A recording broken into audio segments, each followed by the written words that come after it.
Coba misalnya Freeport nih. Freeport nih. Siapa orang Indonesia yang tidak mau bahwa Freeport itu jatuh ke tangan kita? Semua mau. Presiden sejelek apapun itu selalu dikampanyekan. Tetapi ketika sampai pada masanya, ternyata Freeport itu sudah punya dokumen hukum di mana dia diberi hak secara resmi oleh negara untuk mengelola ini dan diperpanjang 10 tahun sebelum berakhir dan tidak boleh ditolak selama Freeport mau. Tidak bisa disalahkan pemerintah berikutnya.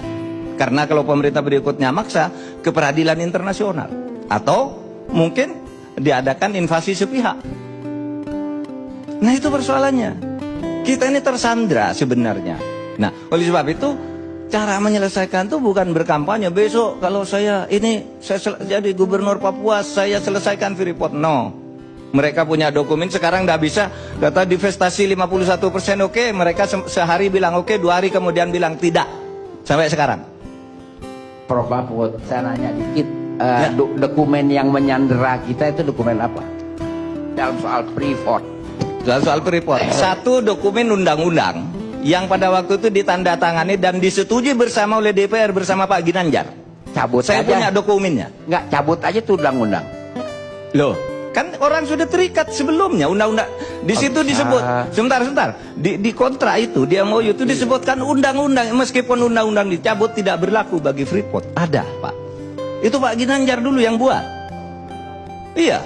Itu berjalan sampai sekarang. Saya ketika Sudirman Said itu dikritik rame-rame, gimana Anda kok bisa melakukan itu, merugikan rakyat? Dia ketemu saya, Pak, ini undang-undangnya. Ini hasil kesepakatan DPR dan pemerintah. Ada tanda tangan Pak Ginanjar waktu itu. Saya punya dokumennya. Nggak bisa dicabut, Pak. Seperti Bapak sudah beli lalu cabut, berlaku ke yang lain, bukan ke Bapak. Karena dia berdasar undang-undang yang sah waktu itu. Nah ini persoalan kita, Pak. Ada hukum-hukum yang menyandera kita sampai sekarang karena kejahatan jabatan di masa lalu. Gitu. Tuh. Yang kedua memang karena moral. Moralitas kita ini bobrok sebenarnya. Sehingga apa? Nggak selesai-selesai masalah itu. Setiap muncul periode baru, muncul penjahat-penjahat baru, muncul koruptor-koruptor baru. Berkesinambungan kan, terwariskan itu, moral-moral seperti itu. Muncul kalau dokumen itu Undang-Undang nomor 22 itu kejahatan siapa, Pak? Kenapa? Undang-Undang nomor 22 yang menyandera kita dalam hal Freeport itu kejahatan siapa? Saya ingin ralat itu bukan kejahatan dalam arti pidana, itu tidak ada pidananya. Itu adalah apa namanya, proses pembuatan hukum yang kolutif. Dan itu banyak terjadi di zaman Orde Baru. Setiap undang-undang tuh satu pasal itu dibeli, Pak. Ini pasal ini, perusahaan ini yang beli. Kehutanan tuh satu dim tuh harganya satu orang bisa 50 juta, Pak. Satu dim, padahal undang-undang tuh kadang-kala sampai 200 dim. Bisa 50 juta satu orang. Berapa anggota pansusnya? 50 orang. Rupiah apa dolar, Pak? Rupiah. Kalau undang-undang rupiah, Pak. Pembuatan undang-undang masa dolar.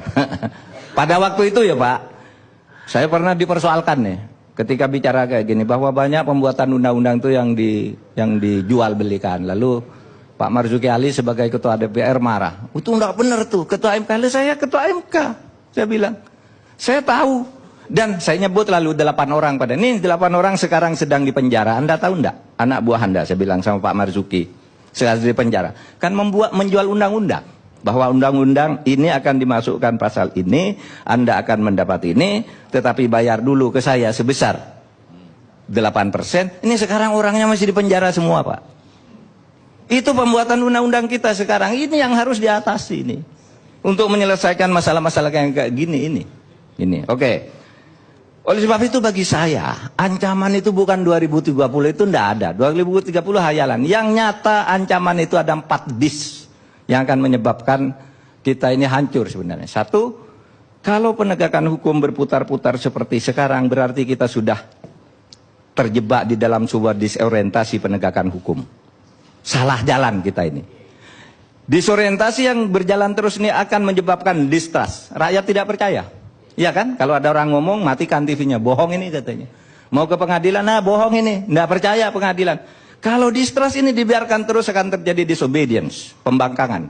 Kalau pembangkangan terjadi, itulah disintegrasi. Bisa tahun depan, bisa tahun 2030, atau bisa tidak terjadi. Tergantung kita mau memperbaiki apa tidak ini. Soal ini semua.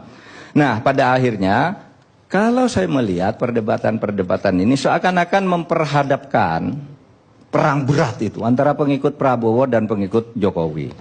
Padahal keduanya itu sudah saling berpelukan, kok pengikutnya masih berperang, ini ada apa ini?